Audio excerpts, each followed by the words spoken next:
Welcome to Wealth Coffee Chats, folks, for your daily live updates. Get the most out of today's episode by participating in the chat. Make sure you ask some questions, be part of the conversation, have a bit of fun, grab a coffee or a tea, take some notes, and get ready to start your day, folks. Quick few housekeeping rules, though. No spamming, no advertising or self-promotion in the chat. That's not on. Be kind and respectful to everyone when participating. And most of all, have a good time. Real estate investing can be your biggest asset. It also can be your most expensive asset when it comes to getting it right or getting it wrong, folks.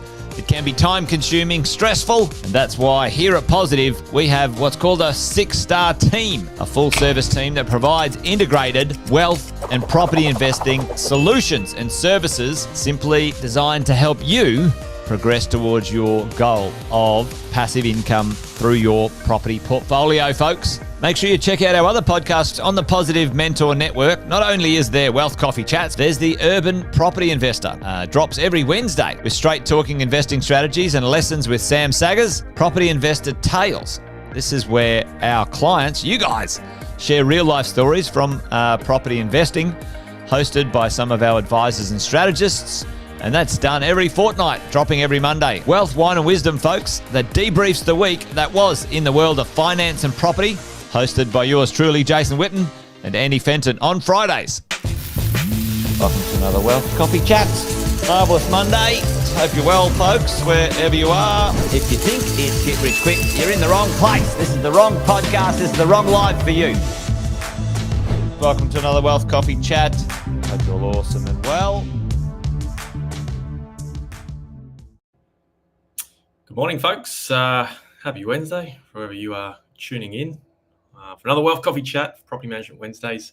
I've still got to come up with a bit of a tagline, don't I, for Property Management Wednesdays. But look, morning to you guys, courtesy of Sula Juice Bar this morning down the road. They do good stuff. Hope you got a nice coffee in hand as well to have a bit of a chat this morning. And I was sitting there last night thinking, what are we going to talk about today, right? And I found myself over the past week with regards to a conversation I was having with a potential client. And I thought it was kind of interesting around sort of management fees, 4%, 7%, 8% fixed fees. There's a number of property management companies out there. So I thought we'd talk about that today and how do we sort of decide which one is best for us. So I'll do a bit of the intros this morning. Chris is on. Welcome, Chris. So is Alex this morning. And others, Roman as well. Whoa, chat's going off this morning. Good work, team. We're all up and early. Morning, Luke and James and Margaret. Morning to you guys as well. Hey, listen, team, if you haven't seen me around on a Wednesday morning, I sort of host Wealth Coffee Chats, Property Management Wednesdays. Of course, we talk all things about holding, your biggest investment there, your property. We talk all things from some marketing strategies. We talk about how we maximize rents. And essentially, it's about keeping you safe and making you wealthy, right? And, over the last couple of weeks, we've been talking about how to keep you safe, how to best position yourself. And so this morning, it's kind of along those lines as well, but also to maximize your result. So this morning, here's the problem. Saw last night, give or take, 85% of new agents in the real estate industry quit before the 5-year mark of their career, right? Crazy numbers. Then I saw, on top of that, team, what do you guys think? Property managers, what do you guys think? What's the average tenure, average turnover of property managers in this country? How long does a property manager hold their role for? Does anyone know? Anyone pop that in the chat for me? Good morning to you, Sonia. Thank you for joining us. How long, team? How long, on average, does a property manager hold their role for? It's pretty crazy, right? It's pretty crazy. 13 years in this business, I think a long time ago when I started back in 2011, 2012, the average tenure was probably about, 18 months, 2 years. It was quite solid back then. I was in an office where, we were together for 5-6 plus years, right? Here we go. Roman's throwing in the chat. Yeah, so 2 or 3 years, I would say. Roman, back in the day was certainly, I've just got rid of that. Sorry, Sonia. 5. Yeah. So I would say at the start of my career 13 years ago, that was probably what was happening. But we've got Kelly jumping on here at the moment. Some of you guys may know Kelly, you may not. 9 months, right? 9 months, team. So pretty crazy, right? There's not a lot of property managers out there that have lasted 2, 5, 10 plus years, right? So what I see is there is a big gap between those that are doing this for a career and those who are doing this for a long time, keeping you safe, making you wealthy. And then on the flip side, there's this turnover every sort of 9 months, right? So as investors, as the landlord out there holding your property, you could imagine it could be quite challenging to hold your property for 10, 15 plus years, right? If you've got a property manager coming in every sort of 6, 9 months, right? So big challenge. So the conversation I was having with a client this week, Alex says, he's had two team members over 30 years. That's incredible, Alex. Well done to you on that. That's incredible in that space. And I think the conversation I got caught up in this week, team, was with a potential client. She's been with a particular property management group for I think nearly 10 years, right? She's had the property for 10 years. Some things have worked early on, and now she finds herself in a situation where perhaps rents aren't being maximized. There's some tenancy issues. We had a conversation, and we got down to the real costs of partnering together, right? We want to help her be safe and get what she wants, right? Get what she deserves as the investor. And what happened was we found that we actually were debating over a really, really minute investment. And so I want to share what that is today, because I don't know about you guys, but certainly from my perspective, 13 years in the industry, I hear a lot of the time, but Cassie, you're 7-8% management fee, right? And there's other businesses offering me 4. Totally cool, right? I get it, team. They're out there. Some go the distance, most don't, unfortunately. And so this is not a pitch in any way, shape, or form. This is just information to impress on you guys, wherever you are in the marketplace, of sort of the real costs when it comes to your property management team. Now, I'm in charge of the tech today, so let's see if I can work this, team. So I'm just going to try and share this right now. Let's see if I can swap that over. All right, you tell me in the chat, team. You see a blank screen? Hopefully you do. Luke says, yeah, you get what you pay for. And so I want to deep dive into this, because there's a misconception that it's thousands and thousands, right, for a great property manager. In fact, it's actually quite the opposite, right? So we're going to unpack this. So let's go here, team. So real costs, right? Real costs. Hopefully you guys can see that. Shout out in the chat if you don't. All right, so I'm going to give you an example of situation I found myself in this week with a client, right? We've got agent A over here, and then agent B over here, right? Now let's say for easy math, just so you guys can follow along, right?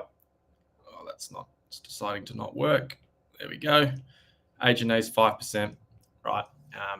And agent B is 7%. And of course, there's GST and some other auxiliary fees on top of that. But for easy math today, everyone seems to get caught on the management fee, right?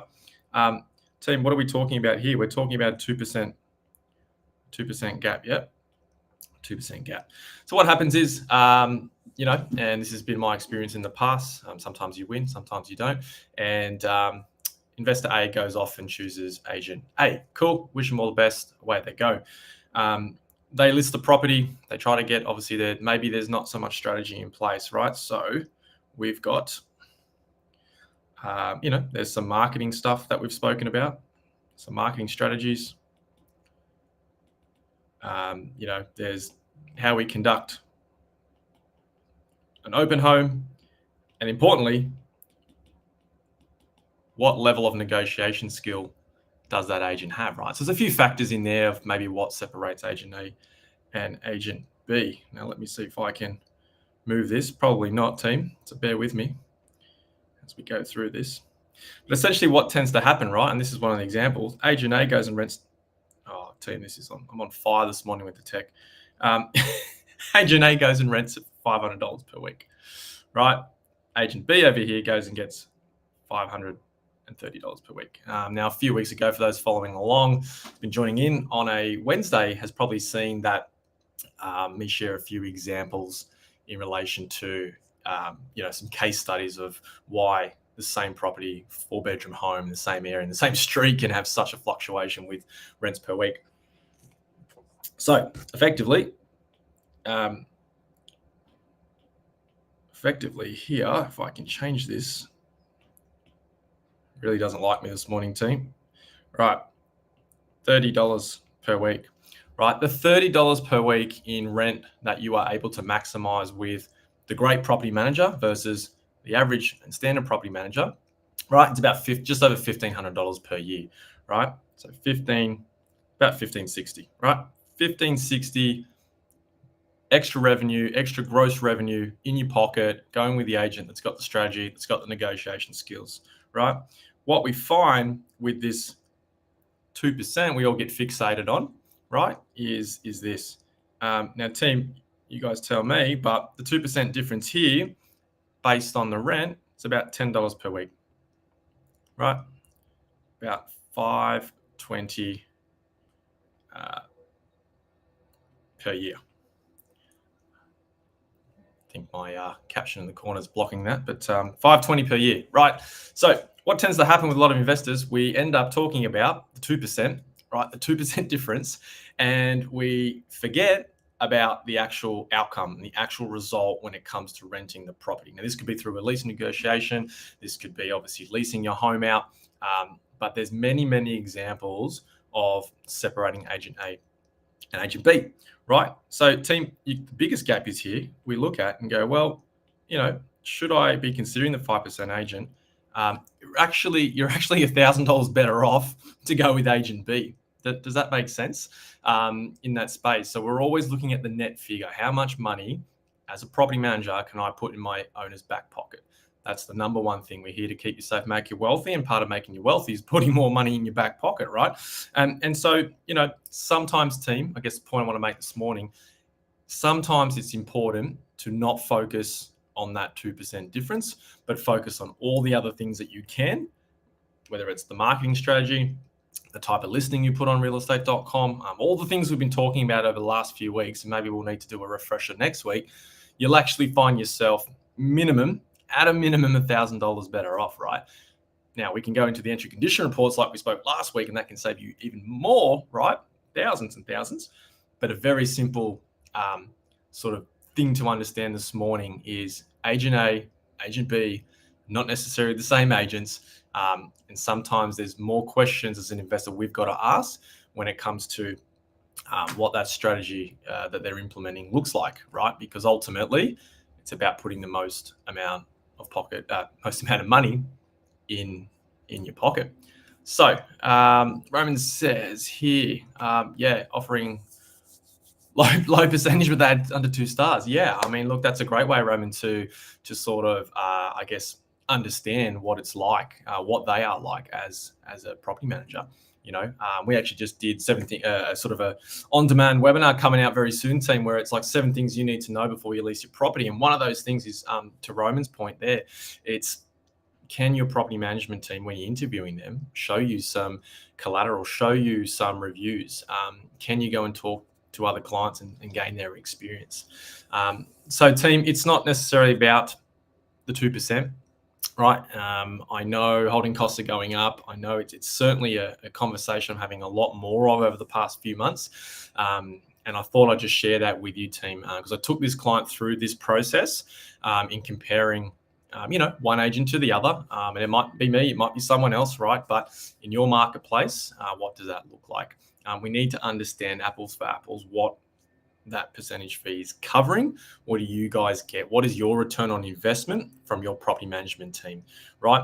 If it has nothing to do with keeping you safe and making you wealthy, team, I'm telling you, you're with the wrong guys, right? So hopefully that has been some information this morning that has helped. Hopefully that gives you guys a bit of an understanding around, how we can maximize some things. So that's the real cost, team, when it comes to management fees. Please, any questions, pop in the chat. We've probably got a minute or two spare, but thought I'd just take you through that this morning, team. Because you're definitely better off ahead when it comes to that sort of stuff. But yeah, Michelle says here, a bit of a question. Missed last week, going condition report. Yes, Michelle, I believe it was recorded. I can try find you the recording and grab that for you. So I will make a note on that for you. Certainly last week was super critical around entry condition reports, and that can save you tens of thousands of dollars, right? If we do it right. So certainly, team, yeah, if you jump on the Facebook pages and mentoring groups, if you're part of that as well, and also YouTube, you can jump on YouTube as well and find the links. So there's some spots there to potentially have a look at, Michelle, and just reach out if you can't find it. My email's across the bottom, team. Team, is there any questions? Anything further you guys want to know? Anything you guys want me to come on a Wednesday and talk about? Please, any sort of nitty-gritty stuff that perhaps doesn't get out there. Let's Wealth Coffee Chat. Let's work out the solutions together and go from there, team. Well, look, that's me for today. Thanks to Sulla for my coffee this morning. It'll probably get me through the next couple of hours. Thanks for participating, team, and all your questions and info there in the chat. Morning to everyone, and yeah, thanks for tuning in. I'll pause there. Tomorrow, don't forget, Jason's back for another Wealth Coffee Chat, team. Enjoy your Wednesday. Catch up.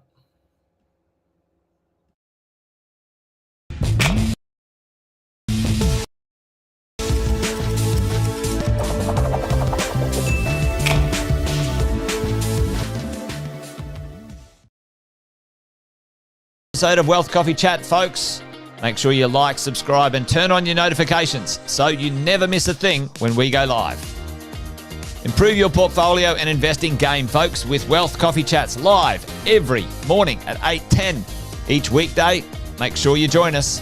Previous episodes are also available wherever you get your podcasts, folks, as well as our other podcasts from the 6-Star team here at positivementor.com.au.